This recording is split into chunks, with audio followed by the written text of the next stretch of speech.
Siete tutti predicatori, per cui io potrei anche tacere.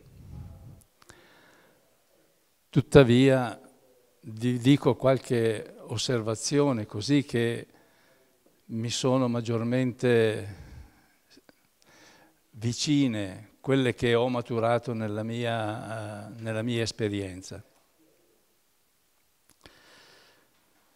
Le parole di una predicazione alla missionaria devono essere parole brucianti, non parole erudite di dottrina, né esortazioni di morale, ma parole efficaci che colpiscono la sensibilità spirituale di piccoli e grandi. Perché sono parole che devono nascere dal desiderio che lo Spirito Santo parli attraverso la debolezza delle proprie parole.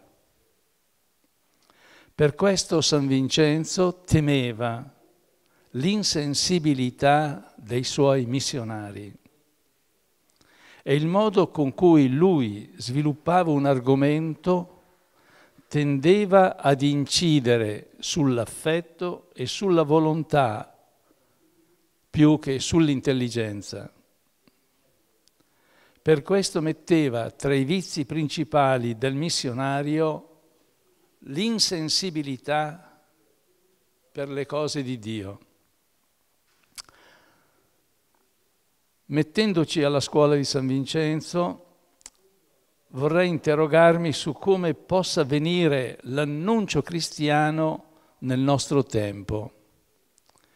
E per questo vorrei sottolineare due assunti, cioè due linee di metodo, due principi che stanno alla base di una predicazione missionaria. Il primo coincide con una domanda: che cosa può indurre un uomo di oggi ad aderire all'annuncio cristiano? E il secondo punto è la debolezza del soggetto che ascolta, perché è un soggetto senza orientamento di futuro.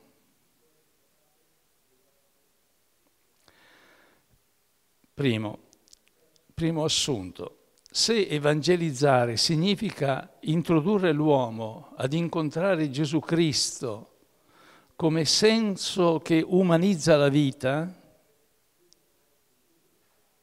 il motivo esistenziale che può spingere l'uomo della nostra epoca ad aderire al fatto cristiano non è più la tradizione, per quanto tante forme di tradizionalismo vi si accaniscano.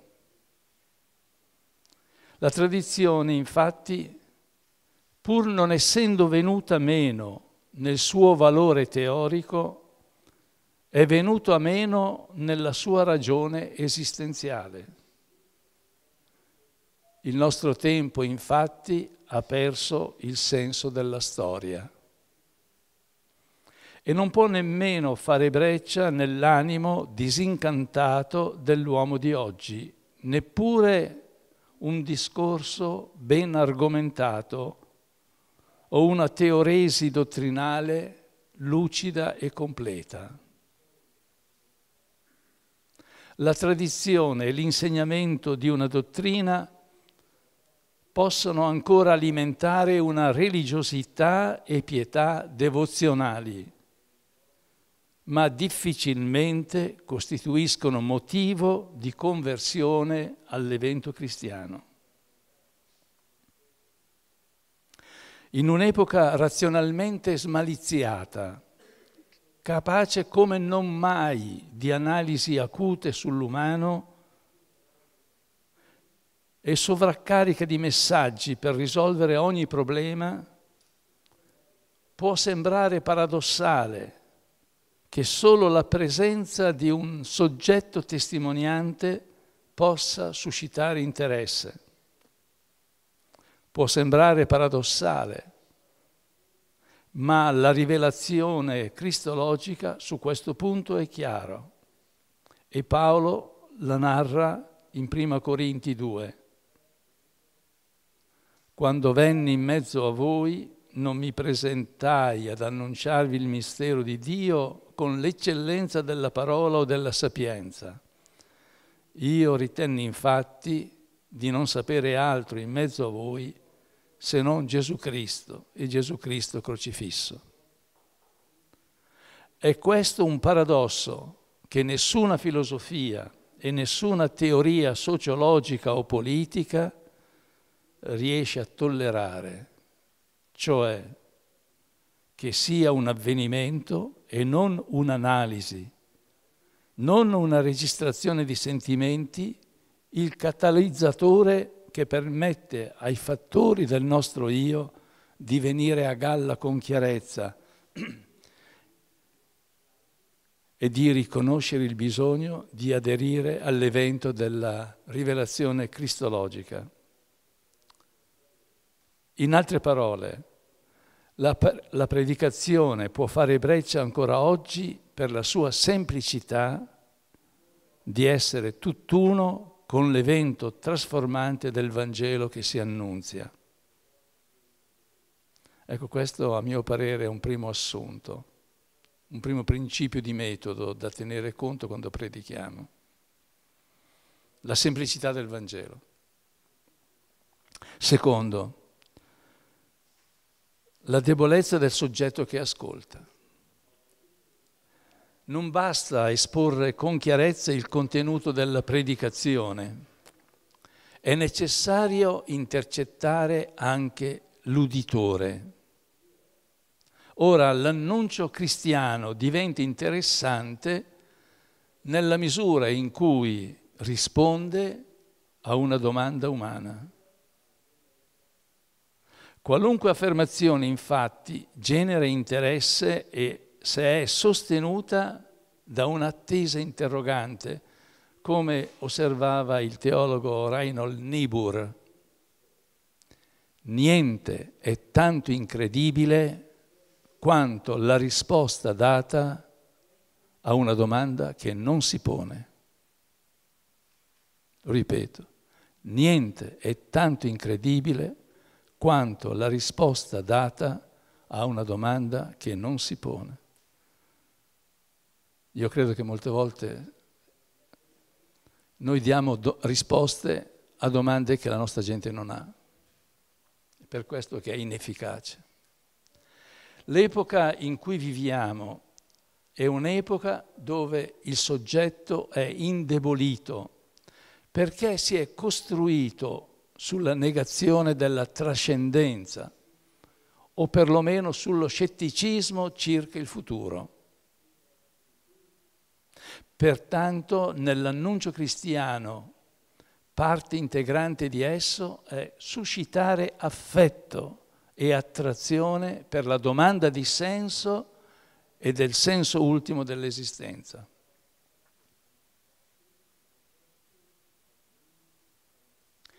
Ciò è difficile per l'atmosfera nichilista della cultura che pervade la coscienza europea. Tuttavia vi è qualcosa che resiste a questo deserto dell'anima. Infatti, nell'uomo moderno emerge particolarmente una malinconia dell'eterno, come assenza di qualcosa, che può imboccare la strada della delusione scettica, oppure essere attesa di qualcosa di inedito che accada. È questo punto che oggi un annunciatore del regno deve intercettare, la malinconia del cuore umano. Mi ha sempre colpito, faccio un accenno così, una frase di San Vincenzo, che l'uomo è un mendicante dell'essere. È uno che domanda. Fare balenare nella mente dell'uditore della parola l'accadere di un avvenimento che può colmare quella nostalgia che serpeggia sotto la cenere dell'indifferentismo per le cose di Dio.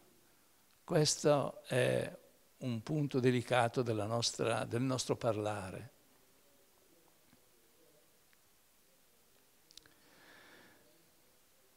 In conclusione, non basta parlare della dottrina di Gesù Cristo, non basta parlare di Gesù Cristo come dottrina, ma una predicazione diventa efficace nella misura in cui, attraverso parole testimoniali, lascia trasparire l'evento Gesù e il suo Vangelo. In sintesi, nell'annuncio missionario, prima di dare risposte, occorre suscitare domande.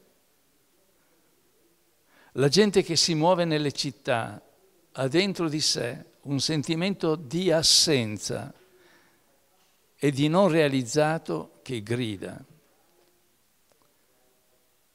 Per arrivare a seminare la parola del Vangelo occorre partire da questo grido, ascoltarlo dentro di sé, farlo proprio. È il grido dell'insufficienza pur dentro alla presunzione di non avere bisogno, come emerge nei poeti. C'è una crepa in ogni cosa ed è da qui che può entrare la luce.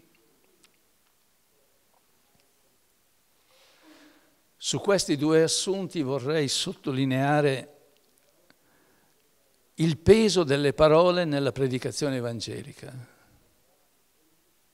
Non sono parole al vento.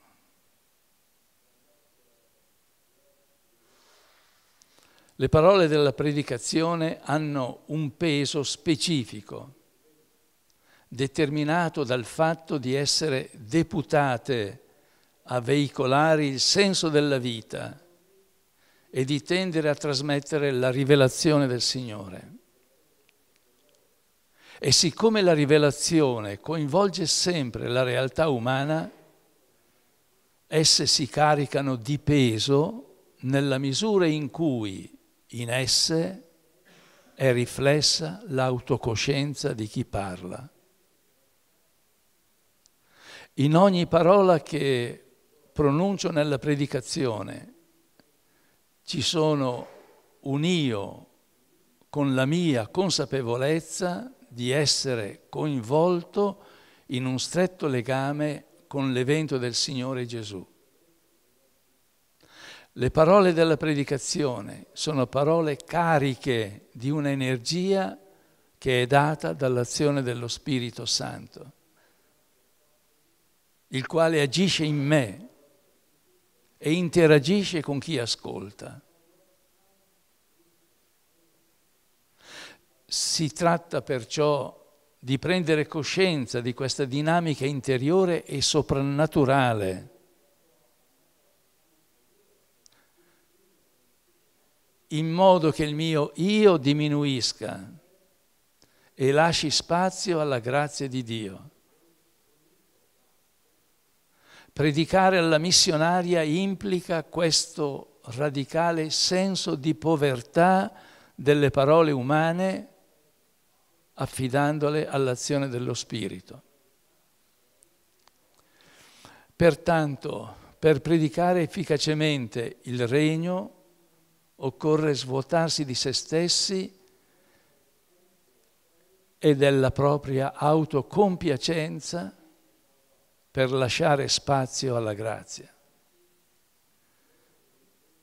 Se questo avviene, lo si sente dal riverberarsi in noi di un sentimento, quello di sentirsi ferito per l'inadeguatezza delle parole che usiamo e la povertà delle argomentazioni che cerchiamo di svolgere. Questo smorza la possibilità di ogni autocompiacimento.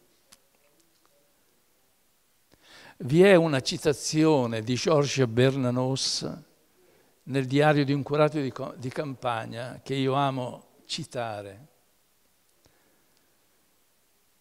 Noi siamo qui per insegnare la verità, diceva l'esperto parroco di Torcy al giovane parroco di Ambricourt. La verità non deve farci vergogna. Insegnare, piccolo mio, non è una faccenda piacevole. Non parlo di coloro che se la cavano con degli imbonimenti. Ne vedrai abbastanza nel corso della tua vita. Imparerai a conoscerli. Sono delle verità consolanti quelle che dicono, ma la verità prima libera, poi consola.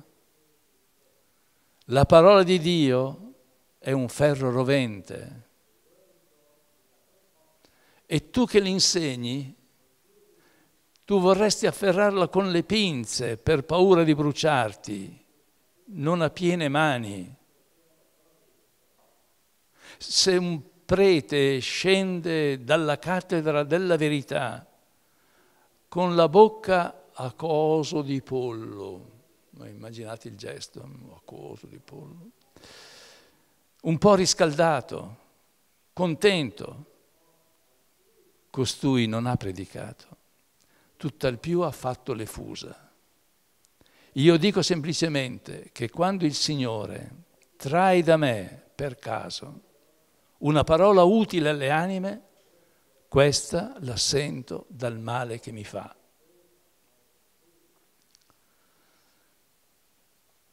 E ora vorrei così raccogliere come il punto sintetico di quella che io penso oggi debba essere il punto focale attorno a cui la nostra predicazione dovrebbe ruotare. Papa Francesco osserva: la sfida di una predica inculturata consiste nel trasmettere la sintesi del messaggio evangelico e non idee o valori slegati. Dove sta la tua sintesi, lì sta il tuo cuore. La differenza tra far luce sulla sintesi e far luce su idee slegate tra loro è la stessa che c'è tra la noia e l'ardore del cuore. Il predicatore ha la bellissima e difficile missione di unire i cuori che si amano, quello del Signore e quelli del suo popolo.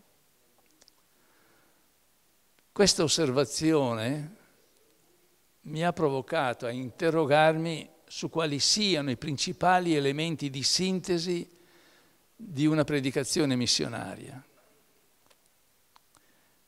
E lo faccio attraverso 4 piccoli punti. Primo, testimoniare che Dio, il mistero da cui scaturiscono tutte le cose, è vicino alla sua creatura. Con la presenza di Gesù nel mondo, il rapporto religioso viene determinato e deciso dal fatto che Dio si fa prossimo all'uomo. La scena originaria del Vangelo, riportata dalla fonte Q di Matteo e Luca, in cui Gesù si distacca da Giovanni Battista, rivela che Dio non è il giudice che condanna, ma il Padre che si china sulla sua creatura debole e ferita.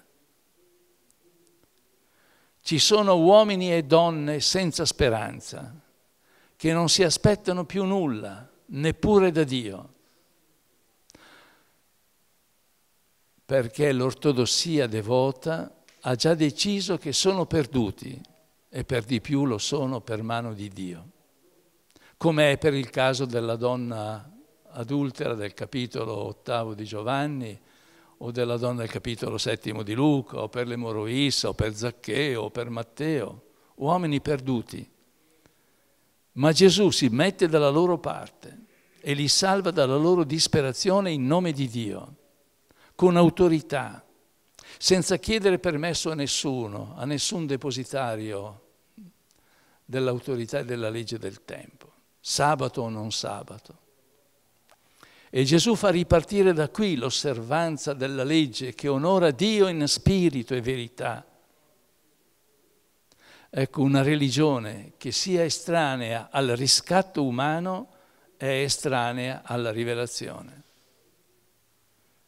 Questo è il primo nucleo di una predicazione evangelica e contrasta vivacemente con la colluvie di parole moralistiche sul modo di comportarsi, di tanta predicazione che è rimasta ferma alla predicazione di Giovanni il Battista. Secondo elemento, credere in Dio che si sacrifica per me. Là dove la religiosità naturale, ampiamente proclamata nelle nostre predicazioni, suggerisce il dovere dell'uomo di sacrificarsi per Dio, il Vangelo racconta di un Dio che si sacrifica per l'uomo. Questo è il secondo elemento di sintesi nella predicazione, e cioè la novità sconvolgente della croce di Cristo. Non sono i discepoli che hanno lavato i piedi al Maestro, sarebbe stato ovvio, ma è il Signore che lava i piedi ai Suoi discepoli. E questa è la sorpresa evangelica. Semplicemente al di fuori degli schemi mentali umani e religiosi. Morire per Dio è certamente duro, impegnativo, ammirevole, eroico, tuttavia è ancora logico, comprensibile, ma che il Figlio di Dio si sia lasciato crocifiggere per noi e sia morto tra due malfattori è qualcosa di assolutamente impensabile dalla ragione e può essere mirato solo nella visione della fede e dell'amore. Terzo, Dio ha deciso di manifestarsi attraverso l'impotenza di Gesù. Un terzo elemento di sintesi nel nostro predicare è che dal punto di vista razionale nessuno può accettare l'idea che la verità di Dio si manifesti attraverso l'impotenza di Gesù sulla croce. Semmai simile impotenza è la precaria verità dell'uomo di tutti i tempi. Ma qui si innesta il paradosso del Vangelo. Dio si mostra come l'amore che preferisce essere equivocato come debole pur di non mostrarsi un dominio sull'uomo. Chi guarda la croce di Gesù è costretto a prendere posizione a favore o contro questa immagine di Dio. Un Dio compromesso con la libertà dell'uomo fino a manifestarsi nella forma di una dedizione incondizionata a favore della creatura. Quarto punto, abbiamo come una rivincita del crocifisso, perché nel mondo c'è dolore, sofferenza e morte. E questo è uno scandalo per il desiderio di vita dell'uomo. Ma nel crocifisso si mostra il segreto di Dio, di essere l'amore incondizionato. Gesù non si è messo a lato della storia, ma si è lasciato travolgere da tutto il male del mondo e ha voluto che questo male si abbattesse sulla sua persona in modo da preservare tutti dalla distruttività del male. In tal modo ha attirato su di sé la negatività dell'uomo e ha trasformato la contraddizione della storia umana nella rivelazione del suo amore.